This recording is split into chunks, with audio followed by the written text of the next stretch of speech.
Hello বন্ধুরা, সবাইকে study with Toyasin চ্যানেলে স্বাগত। আমি আজকে তোমাদেরকে করে দেখাবো ক্লাস 8-এর অধ্যায় 11 কোষে দেখি 11-এর 8, 9, 10 ও 11 দাগের অঙ্কগুলো। আশা করি ভালো লাগবে। ভালো লাগলে একটা লাইক করে দিতে ভুলবে না এবং চ্যানেলটিকে সাবস্ক্রাইব করে পাশে থাকা বেল আইকনটিতে অল করে দেবে। আর যারা কাজটি অলরেডি করে রেখেছো তাদেরকে অসংখ্য ধন্যবাদ। এর আগে আমি কোষে দেখি 11-এর 1 থেকে 7 দাগের অঙ্কগুলো পার্ট 1-এ করে দেখিয়েছি। ডেসক্রিপশন বক্সে লিংক দিয়ে দেব, তোমরা দেখে নিতে পারো। এইবার দেখো 1 দাগের অঙ্কটা কি বলেছে। সাধারণ বায়ুতে নাইট্রোজেন, অক্সিজেন ও কার্বন ডাই অক্সাইড গ্যাসের পরিমাণ যথাক্রমে 75.6%, 23.04% ও 1.36%। 25 লিটার বায়ুতে কোন গ্যাস কতটুকু আছে হিসাব করে লিখি। অঙ্কটা খাতায় করছি। দেখো এখানে প্রথমে আমাদেরকে মোট গ্যাসের পরিমাণ বলে দিয়েছে। মোট গ্যাসের পরিমাণ সমান 25 লিটার।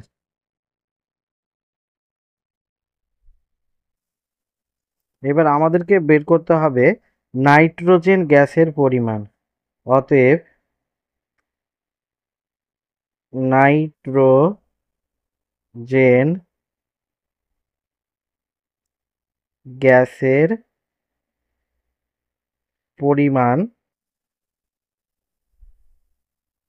সমান মোট গ্যাস হচ্ছে 25 লিটার, আর নাইট্রোজেন গ্যাস আছে 75.6%, মানে 75.6, এর পার্সেন্টেজ মানে 100 দিয়ে ভাগ করতে হবে।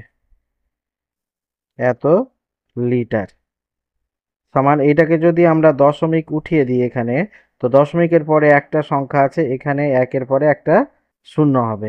এবার এটা যদি কাটাকাটি করি, 4×25 100। এবার 756কে যদি আমরা 4 দিয়ে ভাগ করি তো কি হচ্ছে দেখি। এখানে 4 কে একবার যাবে, 4, তারপরে 4 থেকে এখানে 3 নামলো, 5, 4 7 28, 4 8 32, এখানে 3 নামলো, 6, 4 নং 36, এটা হবে 36।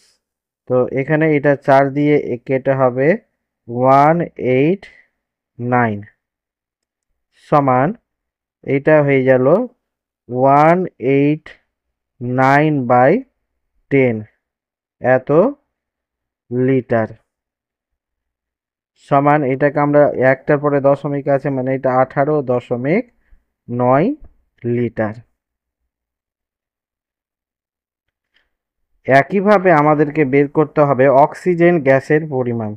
অতএব অক্সিজেন গ্যাসের পরিমাণ সমান মোট গ্যাসের পরিমাণ হচ্ছে 25 লিটার, অক্সিজেনের পরিমাণ আছে 23.04%। একে পার্সেন্টেজ করলে 100 দিয়ে ভাগ, এত লিটার। এবার এইটার উপরে দশমিকের পরে দুটা সংখ্যা আছে, এখানে একের পর দুটা শূন্য নিব। এইটাকে আবার 4 দিয়ে কেটে দিব, 4×25 100। এবার 23.04কে আমরা 4 দিয়ে ভাগ করব, 4×5 20, 3 নামলো 0, 4 7 28, 8, এখানে 2, 4, 4 6 24। তো এইটাকে আমরা কেটে পেলাম 5 7 6। তো এটা হলো উপরে 5 7 6/100 এত লিটার। সমান এইটা হবে দশমিকের পরে দুটা শূন্য হবে, তো 1.76 লিটার। এবার অতএব কার্বন ডাই অক্সাইড গ্যাসের পরিমাণ, কার্বন ডাই অক্সাইড গ্যাসের পরিমাণ সমান মোট গ্যাস হচ্ছে 25 লিটার, কার্বন ডাই অক্সাইড আছে 1.36%। 100 দিয়ে ভাগ, দশমিকের পরে দুটা রাশি আছে, এখানে একের পর দুটা সংখ্যা হবে, এখানে দশমিক উঠে গেল। এটা 4 25 100। 136কে এবার আমরা যদি 4 দিয়ে ভাগ করি, 3 4 12, 1 6, 4 4 16, এটাকে কেটে হবে 4 দিয়ে, 34 সমান, এটা হলো উপরে 34 নিচে 100, এত লিটার সমান। এইটাকে আমরা লিখতে পারি দশমিকের পরে, একের পরে দুটা সংখ্যা আছে মানে 0.34 লিটার। এইটাই হয়ে গেল অ্যান্সার। এবার 9 দাগের অঙ্কটা কি বলেছে দেখো। এখানে বলছে তৃষা মিলন দাদার বইয়ের দোকান থেকে একটি বই কিনলো। মিলন দাদা বইয়ের উপর লেখা দামের উপর পর্যায়ক্রমে মানে পরপর 10% ও 5% ছাড় দিলেন। বইটির উপর লেখা দাম 200 টাকা হলে তৃষা মিলন দাদাকে কত টাকা দিল হিসাব করে লিখি। এবার আমরা করব 9 দাগের অঙ্কটা। 9 দাগের অঙ্কটা কি বলেছে, 20 টাকার উপর 10% ছাড় আগে আমাদেরকে বের করতে হবে। না 200 টাকার উপর 200 টাকার উপর 10% ছাড়, অর্থাৎ যেটা হবে 200 গুণিত 10/100 এত টাকা সমান। এটা যদি কাটাকাটি করে এটা শূন্য এটা শূন্য কাটলো, এটা শূন্য এটা শূন্য কাটলো, তো এখানে হলো 20 টাকা। তো 10% ছাড় দিলে বইটির দাম কত হবে? অতএব 10% ছাড় দিলে বইটির দাম হবে সমান 200 বিয়োগ 20 এত টাকা সমান 180 টাকা। এইবার এই 180 টাকার উপর 5% ছাড় বের করতে হবে আমাদেরকে। 180 টাকার উপর 5% ছাড়, অর্থাৎ 180 গুণিত 5/100 এত টাকা। এটা যদি কাটাকাটি করে এইটা শূন্য কাটলো, এটা 5 দুনে 10, 9 দুনে 18 সমান 9 টাকা। তো এইবার 5% ছাড় দিলে বইটির দাম হবে, অতএব 5%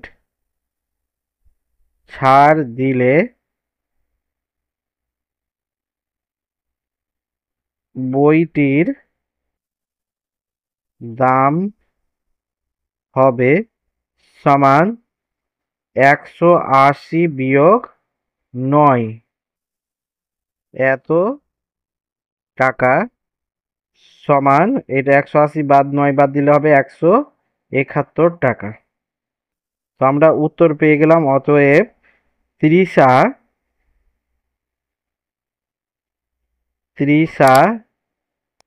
মিলন দাদাকে মিলন দাদাকে 171 টাকা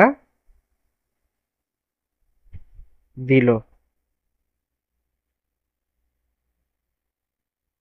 এইটাই হয়ে গেল অ্যান্সার। এইবার আমরা করব 10 দাগের অঙ্কটা। দেখো এখানে কি বলেছে, বলছে একটি বর্গক্ষেত্রের প্রতিটি বাহুর দৈর্ঘ্য 10% বাড়ালাম, ওই বর্গক্ষেত্রের ক্ষেত্রফল শতকরা কত বাড়লো ত্রৈরাশিক পদ্ধতিতে হিসাব করে লিখি। এইবার আমরা করব 10 দাগের অঙ্কটা। তো এখানে একটা বর্গক্ষেত্র আছে, এর তো প্রথমে আমাদেরকে বের করতে হবে বর্গক্ষেত্রের বাহুর দৈর্ঘ্য 100 হলে ক্ষেত্রফল হবে। বর্গক্ষেত্রের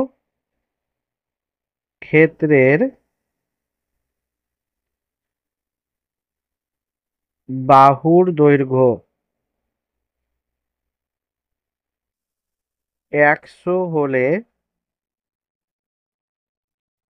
ক্ষেত্রফল হবে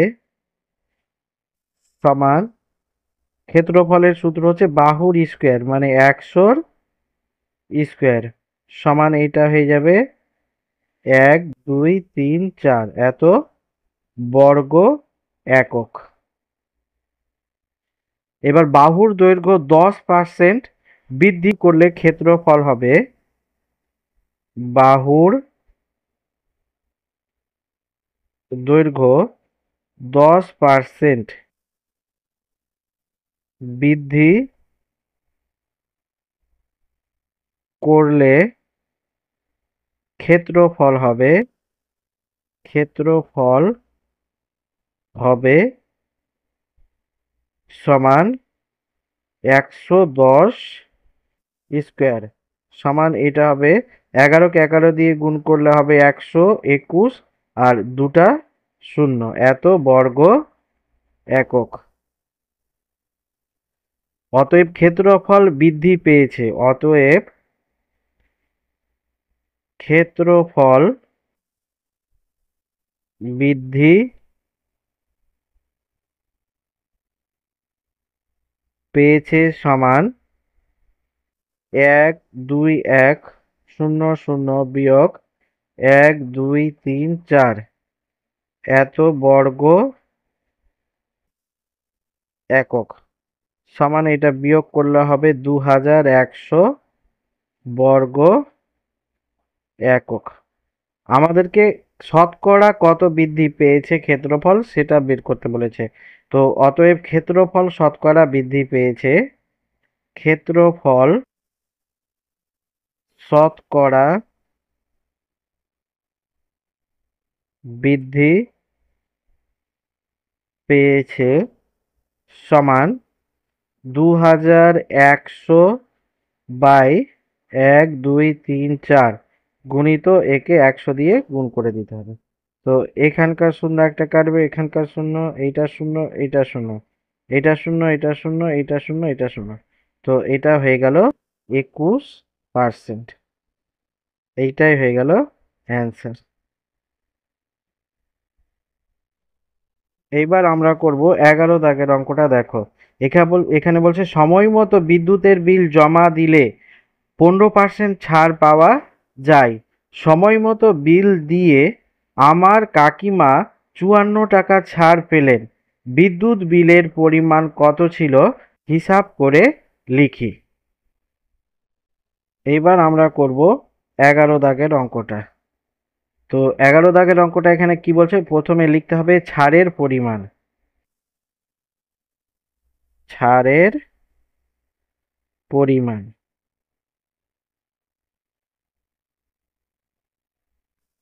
আর প্রকৃত বিলের পরিমাণ।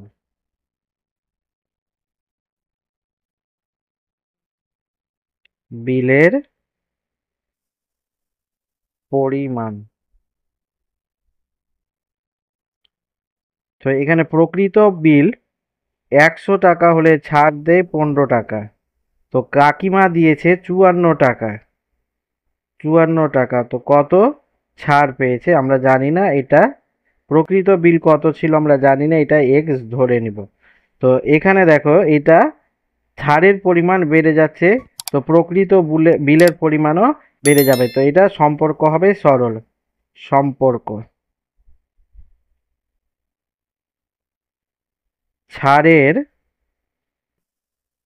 পরিমাণ ও প্রকৃত বিলের পরিমাণের মধ্যে সম্পর্ক সরল। অতএব আমরা এখানে লিখতে পারি এক্স সমান 100 গুণিত, এটা সরল সম্পর্ক যেহেতু আছে উল্টে যাবে, এটা 54/15 হয়ে যাবে। এবার যদি আমরা কাটাকাটি করি, তো এইটা 5 দিয়ে, 5 দুনে 10, 0, 3 5-এ 15, এটা 3 18 54। এবার 18কে, অতএব এক্স সমান পেলাম 18কে 18 দুনে 36 আর একটা 0, এত। অতএব বিদ্যুৎ বিলের পরিমাণ ছিল 360 টাকা। বিদ্যুৎ বিলের পরিমাণ ছিল 360 টাকা। এইটাই হয়ে গেল।